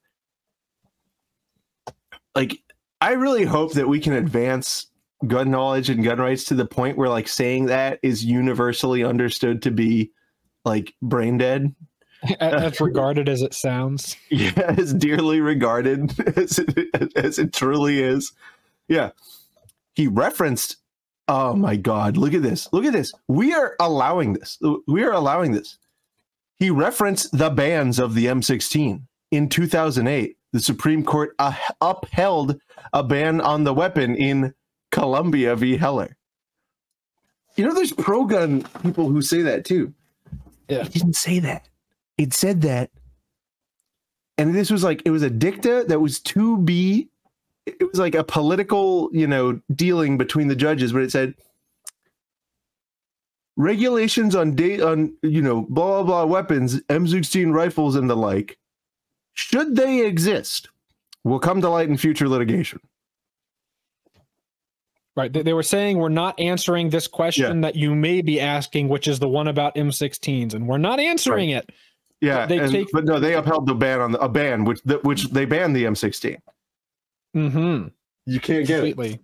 Can't get it. You can't have it. It's just maybe a ridiculous defect of how poorly that was written is the fact that, I mean, you have to read a substantial amount of Heller to get to that sentence to understand what the fuck they're talking about, because it's written so weird. And because out of context, when you quote it, it's like, oh, we can ban M16s. It sort of becomes a punching bag for both sides to hit. Right. And I think it's like a lack of reading comprehension of Heller down in a section of dicta that really shouldn't, because again, was Heller a machine gun ban case? No, it was never argued that no rifle was ever discussed. In fact, that was the point. Was in the anti-gun side made a point of saying, we want you to have rifles. It's these nasty handguns that you can't use. And in fact, there was somebody who did a deep dive, and I don't remember who it was, but one of the, it may have just been an amici on the anti-gun side of Heller, specifically pointed to AR-15s as a gun that you should be using for self-defense. Like, oh, it's much easier to aim. You don't need those handguns. They're hard to aim. Yeah. And it's true. That's actually true. That group or one of the lawyers they use to file the amici or whatever is now doing the opposite. These days they're saying like, oh no, you just need a handgun to protect your home. You don't need those nasty AR-15s. Yeah. It's so intensely dishonest. Yeah, it's great. It's fucking wonderful. This is great. This is my favorite part of this though, how he like sniffle snakes his way from the hunting rifle questions. Connecticut has not banned hunting rifles. Whether or not they are constitutionally protected, they're certainly democratically protected. As a rule, something that is popular doesn't need constitutional protection because it's popular. Hunting rifles would certainly fall into that category. Now talk to me real quick. What percentage of center fire rifles do AR-15s make up? It's about 40%. What percentage it's M16. What percentage of center fire rifle sales do hunting rifles make up, and why is it about half of what AR-15s make up? But as to whether Connecticut could restrict hunting rifles, I think we probably could not, because I think it could be shown that they're not unusually dangerous. They are not disproportionately suited in the way that AR-15s are, and record might well show that they were useful for self-defense. I'll be honest, we have not done that analysis, but I have no reason to think that wouldn't be true. This man's got spaghetti coming out of his pocket. Yeah, he's just sitting there. No. So go back in there. Yeah. This is all. And it's funny that this article points out the AR-15 is the most common rifle in the United States. I hope that that's the thing is, if this court was being honest with itself, it would use that. If it's constitutionally protected because it's popular, the AR-15 is the most popular. It's democratically protected. Yeah. But also the dangerous unusual analysis is a stupid trap that the pro-gun side seems to think is a good thing for itself, when it should just be full-throatedly denying that as a test, because it's not a test. It's dog shit. I mean, yeah, correct. It's not a test, and they should emphasize the fact that it's just like common use. Oh God, at that fucking law school too. Isn't that common use? Isn't that common use? Doesn't it common use it? But that means it's in common use. Yeah, it's not a test. It's also like, I came out with a new gun. oh, the government banned it today. Must be okay, right? Because it's not common lawful use. Oh, yeah. Cool. Next up, you know what is a test? You know what it is a test? This is an IQ test. Are you in the guns industry? Accepting credit cards? Are you using FFL payment processing? If not, you're failing. Guys, FFL payments, by FFLs, for FFLs, you got to check them out. These are my best friends, the president of this company. I'm their lawyer, so you know that there's going to be at least one asshole little bulldog fighting for you. And I guarantee you, too, it is by FFLs, for FFLs. It is like, guys, look at this. Customer retention rate, 100%. It's worth it. It's worth it. Check them out. I promise you, you will have a nice time, and you will most likely save money. I really, really recommend it. Stop getting screwed over. Go to fflpaymentprocessing.com, get in contact, and tell them I sent you, and it'll do something. It'll have an effect. All right. NRA mocked by Trump critics. Oh, gosh. Yeah, no, so NRA mocked by Trump critics after Tim Walz shotgun fact-checked. You've been watching this. I couldn't. What's going on? So the timing on this was actually rather funny, where in the midst of my great pleasant pheasant experience, Tim Walz also had a unpleasant pheasant experience. So the quick rundown, I guess if you want an in-depth rundown, I made a video about it on my YouTube channel, sort of breaking down what all had happened. The gist of it is he went on a photo op hunt, right, to sort of show what a great sportsman he is. And while out on this sportsman adventure, he was doing a modern sport. He was doing some modern sporting. He never managed to shoot a pheasant. The one time it looked like he was maybe about to shoot a pheasant. And again, I watched 3 hours of C-SPAN footage of this guy frolicking in the fields where they were dragging the boom mics through the grass. It was horrible and abrasive on my ears. And I watched it all just for you guys. Yeah. After 3 hours of this footage, he maybe looks like he's about to shoot his gun once, but flinches like it's unsafe. But maybe that was just him. Maybe that was just the way he does a shotgun, is he jerks the gun downwards when he's not going to shoot it. Who knows? But besides that little bit of awkwardness, there comes a time when he's getting ready to unload the gun. So whenever you're hunting, right, there's sort of 2 kinds of unloading. One is what I call an administrative unload, where you just make the chamber of the gun clear, but you leave the tube loaded. And this is for if you're crossing to another field or coming somewhere that it might not be okay to have the gun loaded, or you're just not going to be ready to shoot something for a while, like you're ready to stop and talk or drink from your water bottle. An administrative unload may be appropriate then, or like hopping a fence or crossing a stream or climbing a rock, these sorts of things. You want the gun to be unloaded in case you drop it, for example. Right. Meanwhile, there's also a complete unload, where at the end of the day, you're going to get all of the shells out of the gun. Different shotguns, of course, have different manual of arms to accommodate this. It can be kind of awkward. But of course, the way you move your hands, regardless of the shotgun, is more or less the same for unloading a shotgun. On video, Tim Walz struggles just a little bit with unloading his shotgun. There's an initial edited clip that everybody reacts to. In the initial edited clip, he sort of jerks the charging handle 3 times, and then maybe gets a shell out of the gun. You can sort of see he maybe gets a shell out of the gun, and then he walks forward a little bit. Then he looks like he's about to go back to jerking with the gun, and the video clip ends. That's the edited clip.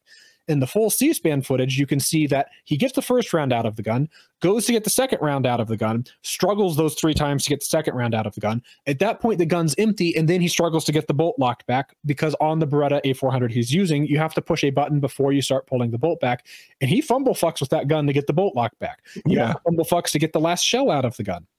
He is certainly fumble fucking with the gun, and he looks unfamiliar with it. And in fact, if you boost the audio, the hunting guide that he has with him has to remind him how to lock back the bolt in his gun, because it's even obvious to the guy that's there on the photo op to make it look official that my guy doesn't know what he's doing. Right. And it is perfectly valid, and in fact rather funny, to make fun of politicians who don't know what they're doing with guns. It's a pastime that pro-gunners have enjoyed since before there was social media, since before there was televisions and cameras, right? It's just the way it is you make fun of them. However, many pro-gun institutions and right-wing pundits seized on the original edited clip of Tim Walz very clearly trying to unload a shotgun and said that Tim Walz was struggling to load a shotgun. Yeah. By such groups such as the NRA, NSSF, basically every anchor that Fox News has. Right. Gun tubers with millions of subscribers even commented on this, saying he doesn't know how to load a shotgun. I sit here and look at this going, you don't know how to load a shotgun either. Yeah. The motions he's doing in that video, none of them are how you'd load a shotgun. It's got a loading gate on the bottom of the gun, and he doesn't touch that. He doesn't push shells into it. It's a very, even if you've only seen shotguns in movies, you know what loading a shotgun looks like. Come on now, don't fool around with this. Yeah, no, it's very clear. This is, and it's okay. It's not very clear if you're not a shotgunner, right? Right. But like, bro, if you're not a shotgunner, why are you trying to correct it? I mean, why is your comment? If you're not a shotgunner, just say you look stupid, right? Yeah, and that's all it takes is, wow, what the fuck are you doing? And you know what? Valid. He looks stupid as shit. But like, whenever are you loaded? If you're fumbling a shotgun and you're loading it, it's upside down. Yes. Right.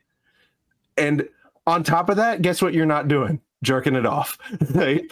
Like, it's just not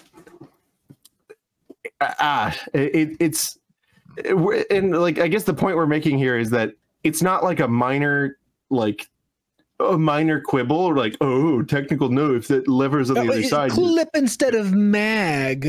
Yeah, right, no, this is a like, you're trying to big man this dude and you just told on yourself. Yes, like hardcore. And you know what? It highlights the other thing that we've been talking about forever. These motherfuckers that want to steal your money and eat it, they don't actually know shit. They don't actually know anything. They're dumb and they're stupid. And we hate them. And they ought to know more about shotguns. And I guess just to wrap it up, there was a repeated thread of comments of people saying, if you don't know how to load a shotgun, don't even pick it up, buddy. Don't even pick a gun up unless you know how to use it. And I sit there and think to myself that there was once an NRA that provided free informational material on how to, and in fact, the NRA still has this on their website, by the way, on how to load and unload a shotgun. They go through various kinds of shotguns that you may have to load and unload. And I sit there bewildered that these days, the NRA has fallen so far from making that information something that's rammed down the throats of public. Like even in schools, the NRA was in schools teaching kids how to load and unload shotguns. And these days, they can't make their own employees understand that. Oh, good God! It's not fantastic, and it's again exactly one thing I would like to just, I'm still feeling out NAGR, but I would like to point out that they have this thing specifically to dunk on other gun groups where they post what their people in the office are carrying every day. And I just adore that none of the other gun groups can respond to that. Of course, the NAGR did initially jump on this. At least one of their accounts or people pointed out as loading. But then the heartening thing was that other people from NAGR was like, hey, idiot, loading a shotgun looks like. Is that our friend? I know we have an inside man. Yes. Yeah, okay, our inside man was correcting it. We're still feeling them out, so we're not ready to give a firm opinion on them. But I do know that Dudley occasionally watches the show. So fuck you. It's one of these things where these gun rights groups in their resources, right? I think that they should find the motivation, at the very least, their employees. But instead of like a 24/7 news feed that's just like shitty memes that will make people like want to block you, or instead of like email blasts that are like, give us $1 trillion, please, or else the gun rights, they're gone. Yeah. Send out a news blast that's, look, Tim Walz is stupid with a shotgun. Here's how you load a shotgun. Like, capitalize on their losses to educate people better. That's all I'm saying. If I was running a gun rights group, that's how I'd do it. Probably the reason I'm not running a gun rights group is because I'd use facts and logic. Facts and logic, this is my favorite one recently. Is that RK had been on this like whole thing but trying to get FPC, who like kept saying, "Oh, gun printer go burr," to prove that any of them had ever printed a gun. Tim. And then everyone who's like post your carry gun, they're also blocking. Oh, yeah, that's pretty good. Yeah. That's pretty heavy. Never give this organization money energy. So that's solid. What's this next thing? Oh, this. So we've got a double feature. So in case you hadn't had enough of politicians doing. Oh my God, this one. Oh my God. Yeah. Oh, yeah. So this one's late breaking, right? This is the last minute addition to today's show. But there's a guy in Missouri who is challenging. God, what's his name? It's the guy that he's challenging. I've forgotten his name. Look at this. He's been in the U.S. Senate for 2 terms now. But this Kuntz guy, rhymes Kuntz, with literally, that's his name, Lucas Kuntz. Yeah, but we're gonna say it rhymes with dunce. Yeah, they've done a couple of photo. This guy's done a couple of photo ops with guns before, doing the whole, well, I'm a Democrat, but I own an AR-15 and I was in the Marines, so you can trust me. I know everything about guns. That's sort of been his shtick for a while now. But he also brought out Adam Kinzinger, who was a representative from Illinois, who sort of like crossed over to become a Democrat. He was a Republican, but sort of became a Democrat. One of those sorts of types. But they had decided they'd do a joint photo op where they shoot targets at the range. The range is this institution where they stand 10 yards from steel targets and shoot bayonet distance ARs. Yeah. So you're at bayonet distance with your AR-15 slinging screamers with your like 10x. Yeah, like a 4-14 scope or something. Yeah.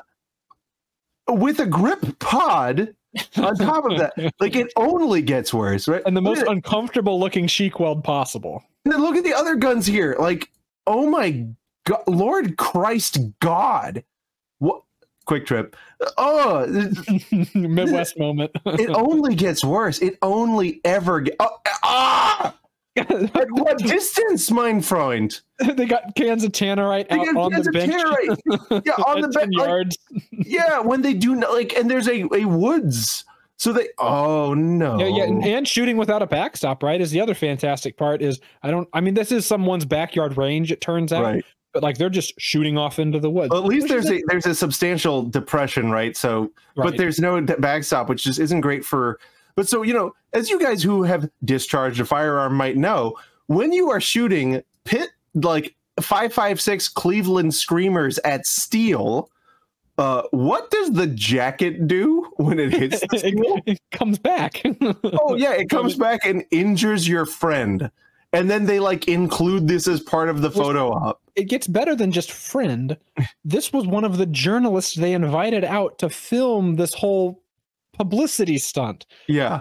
And you want to know who it was that was shooting the gun that then ended up shooting this journalist? It was Kuntz. I mean, you can't write a better story than this guy's Kuntz, right? No, that's Kinzinger. Kuntz is on his left. Kuntz is this guy, the man doing the medical. Yeah. Well, and additionally, with them shooting steel at 10 yards, would you like to peep the safety glasses scenario on our friend Kinzinger there while he's shooting? The other picture shows. Oh yeah, no, yeah, solid, solid, solid. I don't always shoot steel at 10 yards with the 223, but when I do, I make sure my safety glasses are on top of my head so as to not mess with my sight picture. When I do, I raw dog it. Yeah, that's solid, bro. No, he got a can of Zen in his pocket too. It looks like. What a hero! Yeah, that's unmistakable. Unmistakable. Oh my God! This is and 20. Who's brought the 20 gauge? God, I just almost said a slur. And I like 20 gauge, but you can imagine what I just almost said.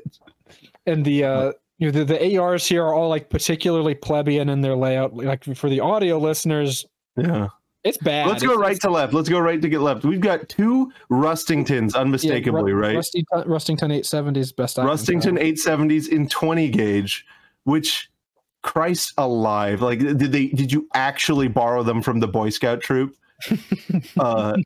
That's And then we've got a Magpul Mo, like 18-inch AR with a scope on it, like a big scope, telescope on it. Yeah, but it's got that like stupid Magpul L stock thing with the like, you know, a granular adjustable cheek piece, which is of course cranked all the way down.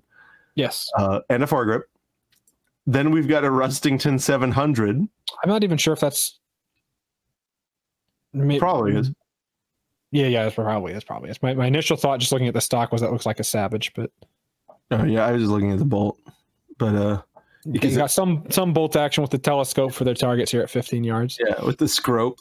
Then we've got an AR. Poverty AR, an AR without a stock on it whatsoever. Yeah. It's a pistol. Yeah. Wait, hold on. Is that? No, that's a pistol tube. So we got an AR pistol with the like bare bone, not even foam hugger on it. Then what appears to be possibly Ovaltine, some whole 2 bricks of tannerite, another poverty AR. This one with a octagonal or hexagonal forend. Of course, his nightmarish grip pod equipped Garbo with an American flag laser engraved dust cover, because that's what you need. And then his homie has another poverty AR with the cheap Chinese red dot that everybody's got. Yeah, well, not even that. Well, everybody's got like the cheap, you know, tubular one. He's got the reflex, which like no one told him is not acceptable. And then all the way to the left, we've got a big like Reloader's Friend 20 gauge can with just a bunch of 20 gauge shells sticking out. So this is this entire thing just reeks of it reeks of the kind of, guys, I'm a gun owner, trust me, that everybody was trying to attribute to Tim Walz, who by all accounts, right, I'll say one word positive about Tim Walz, he has shot shotguns quite a bit. And when he was on a congressional trap team or whatever, he meddled in it, right? He was the best of the people who don't shoot. Congratulations. Yeah. But these people here are exhibiting that, I think, to a much more substantial degree. Where, I mean, shooting sealed targets at 10 yards. Bro, that's when the news people asked Kuntz about what happened there, he said that, oh, don't blame me.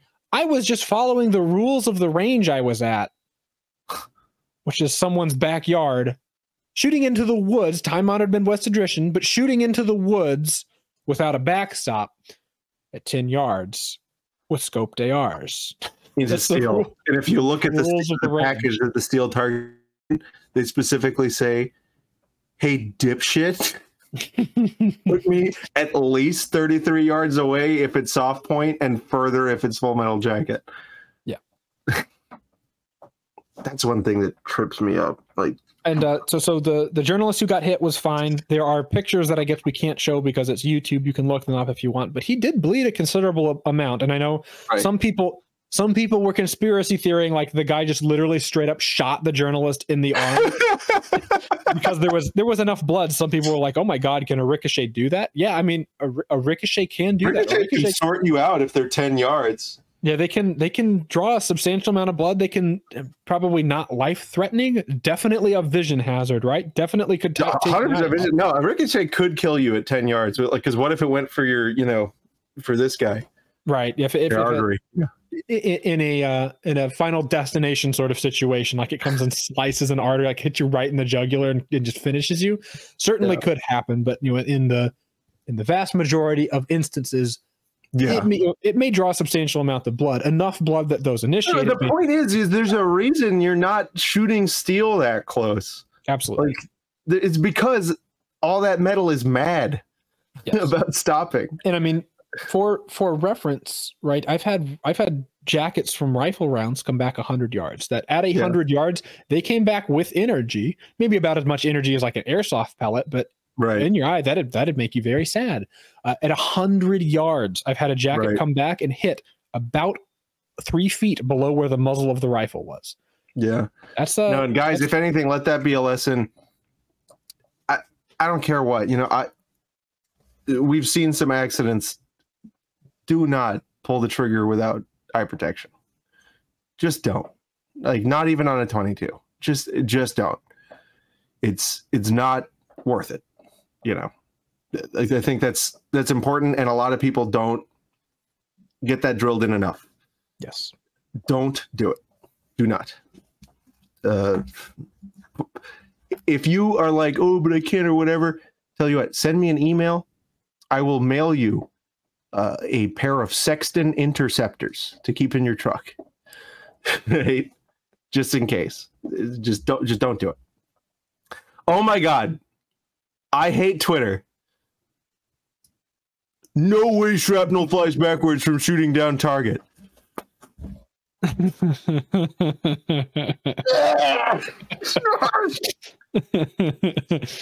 No! Stop telling on yourself. Great day. We only shot one person. Calm down, Nick J. There was a couple of like other Democrat, quote unquote, pro-gun Democrat people who were trying to defend what had happened here as like a, because and I still don't remember his name. I could look it up, but I don't really care that much. The guy that this guy's running against took advantage of the situation to go like, dog, you fucking shot someone. What the fuck? Why are you bragging about that?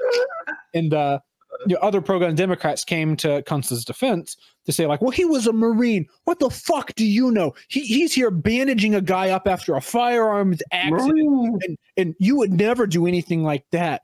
And I and many other people were like, why was he bandaging someone up? You're like, what precipitated him having to bandage someone? Like, how did that happen? He shot him. Literally. He didn't shoot at him, but he shot him.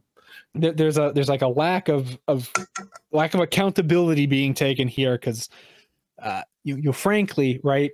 I think any sort of I'm gonna gatekeep this one. I'm gonna gatekeep it all the way.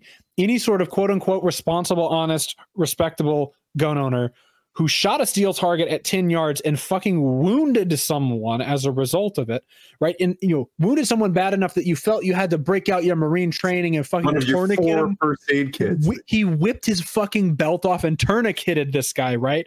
If you fuck up so badly you think you need to do that for somebody, there needs to be some I'm sorries, taking accountability. God, I fucked up, and you should not be bragging about this. Look at how good it was. This isn't like, look how good I was at shooting this guy and then patching it up. Like, and I understand, right? He has to act the way he's acting because of like potential liability issues. But then he's running his mouth and saying this was the rules of the range. Like, okay, buddy, I'm sure the range won't say. I'm sure this range in someone's backyard probably is the reason he's saying it. But if this was an actual range, they have representation, and they're going to sue you for saying something so fucking stupid. Like, oh, this was the range's rules. They said I could shoot people. I don't think they said that. The range said you're supposed to shoot the guy. Shoot journalists. The range said any journalists, gun them down. Yeah, shoot them. Yep.